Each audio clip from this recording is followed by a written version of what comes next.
Cara, após 10 anos aí sem atividade, o Teatro Nacional de Brasília vai finalmente ser reinaugurado hoje nessa sala. O local já foi palco de grandes apresentações nacionais e internacionais e também é considerado uma joia da arquitetura mundial. É o que a gente vai ver agora na reportagem especial preparada pela Meira Medeiros.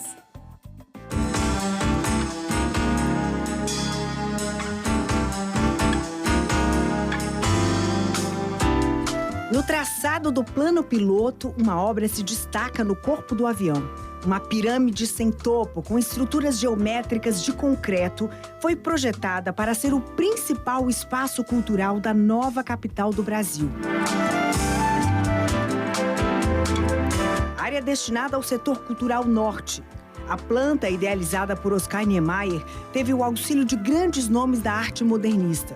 O engenheiro Bruno Contarini assumiu os cálculos e destinou 16 mil metros cúbicos de concreto e cerca de 1.600 toneladas de aço para a construção de toda essa estrutura. O arquiteto Milton Ramos assumiu a obra a pedido de Niemeyer. Ainda quando estava no processo de finalização ou de construção, ele era utilizado para outros tipos de evento que não necessariamente peças de teatro ou música. Então, ali no início da década de 60, a gente teve baile de carnaval, inclusive com a presença do Israel Pinheiro, que era o primeiro prefeito da cidade. Além disso, também eventos religiosos, como a Missa do Galo também foi realizado aí, até porque é um espaço muito amplo. E aí também eventos esportivos, né, como jogos de basquete, luta de boxe, que também aproveitavam esse espaço que ainda não deu origem à Sala Vila Lobos. O teatro entra no período que nós chamamos da consolidação de Brasília. Naquele momento histórico onde uma cidade já inaugurada, ela começa a necessitar de certos aparatos culturais, de lazer, novos arruamentos, novas estruturas para acolher e consolidar a cidade construída. O cenógrafo Aldo Calvo participou do desenho. O multiartista Atos Bulcão montou seu painel favorito. Os blocos que expressaram solidez e, ao mesmo tempo, trazem leveza em contato com a luz do sol. A sombra dança com o passar das horas, como num relógio solar. Pura arte, né? O painel de nome O Sol Faz a Festa, de 125 metros por 27, é o maior exemplar de uma obra de arte integrada a uma edificação no Brasil. Ali são mais de 3 mil blocos, né? Então a gente tem as plantas originais do Atos Bulcão, onde ele projetou padrões, né? Onde ele projetou faixas para trabalhar padrões de blocos. São 5 formas diferentes, são blocos de concreto que foram posicionados na fachada. E a importância da gente preservar essas plantas é exatamente isso. Alguns blocos, durante o tempo, sofreram infiltração, alguns blocos tiveram a ação do tempo, como se quebraram. Então, a gente sabe exatamente qual foi o padrão que o próprio Atos Bulcão pensou para aquela faixa de blocos de concreto. Burle Marx traz ainda um paisagismo inigualável, sem esquecer das obras de Alfredo Checchiati e Mariane Perretti. Dentro dele, 7 ambientes de diferentes tamanhos e características formam um complexo cultural que já recebeu artistas de todo o mundo, das mais diversas artes. Então, alguns que a gente conseguiu encontrar os cartazes aqui no arquivo, a gente pode mencionar o do Bolshoi, né, que veio fazer espetáculo na década de 80, e outras companhias de teatro de balé estrangeira, como da Dinamarca e da Alemanha. Além disso, também era um espaço da música clássica, né, ali a casa da orquestra, e teve também grande participação do Cláudio Santoro e a apresentação dele. Há uma complexidade nesse ambiente cultural chamado Teatro Nacional, que faz com que, além de ele se colocar no momento histórico em que Brasília está se consolidando, então não há aquela pressa, ele também é uma casa onde há uma necessidade de logística e de complexidade muito diferente de construir um viaduto. Nós temos em 75 a Sala Martins Pena novamente sendo fechada, né, para essas obras, e depois foi entregue não só a Sala Martins Pena concluída, mas também a Sala Vila Lobos e a outra sala menorzinha, Alberto Nepomuceno. Quero também destacar que dentro do teatro nós temos um espaço de convivência, Dercy Gonçalves, um espaço também muito especial que foi mais recentemente criado aqui dentro do espaço. A reforma atual durou 10 anos e a antropóloga nos explica por que tanto tempo.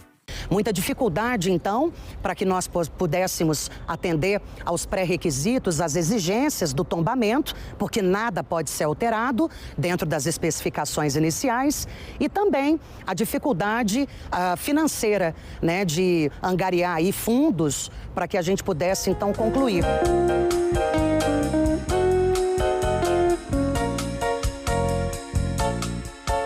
O Teatro Nacional, desde a sua construção até o momento das apresentações, inauguração e até hoje, ele vem gerando documentação que a gente tem a obrigação de custodiar, de guardar e preservar. Então, a gente tem, dentro desse fundo de documentos, uma chancela da Unesco como memória do mundo. Então, mais do que nunca, mais do que qualquer outro tipo de documento, a gente tem um carinho muito especial. O Teatro Nacional de Brasília ganhou um nome de peso depois da morte do maestro que criou a Orquestra Sinfônica da capital. Cláudio Santoro foi considerado um dos nomes mais importantes do país. Um audacioso compositor e musicista brasileiro que teve a missão de reunir músicos para a inauguração da Sala Villa-Lobos, a maior de todas. O cenário mais glamuroso da capital. A Miriam, servidora do GDF à época, foi coordenadora da orquestra e viveu de pertinho todo esse período. Era amiga pessoal de Cláudio Santoro. Como era seu trabalho, hein, Miriam? É organizar os concertos, fazer os contatos com o solista, fazer contatos com o maestro que vinha de fora, olhar problema de hospedagem, olhar problema de pagamento, né? Organizar os programas e fazer os convites assim, para as pessoas irem aos concertos. Muitas emoções boas e outras difíceis até de relembrar. Uma delas, quando da morte do maestro, ali mesmo, no local que ele mais amava. Quando o maestro Santoro passou mal e faleceu, ele estava ensaiando, ele ia começar o ensaio da orquestra para a comemoração dos 200 anos da independência da França, né? Da Revolução Francesa. E ele passou mal ali na hora que ele ia começar o ensaio. Aí ele faleceu, mas o concerto aconteceu no dia seguinte. E tudo registrado pelo marido Ronaldo. Com uma VHS na mão, ele eternizou os ensaios do amigo pessoal. 120 concertos filmados. Dentro desses concertos tem 3 óperas, tem apresentações de balé e desde 87. Os músicos às vezes me pediam a fita emprestada para poder estudar a música que estava sendo executada. Hoje, a orquestra tem 78 músicos, com capacidade para 118 mais. É regida por outro Cláudio, que escreveu seu nome na história de Brasília. É o único músico da formação original da orquestra e já foi convidado para reger mais de 50 orquestras pelo mundo afora.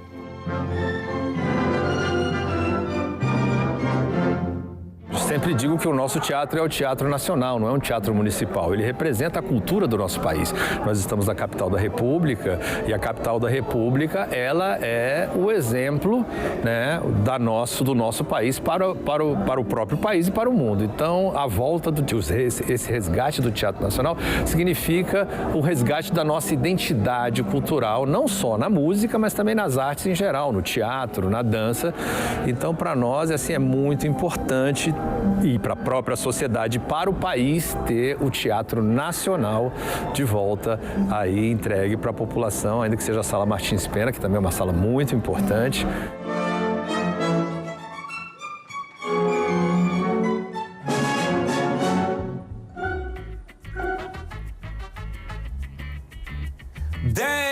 Anos já se vão, cara, que saudade. Eu já vi peça teatral aí, tô numa vontade de entrar de novo no nosso Teatro Nacional, uma belíssima arte mundial.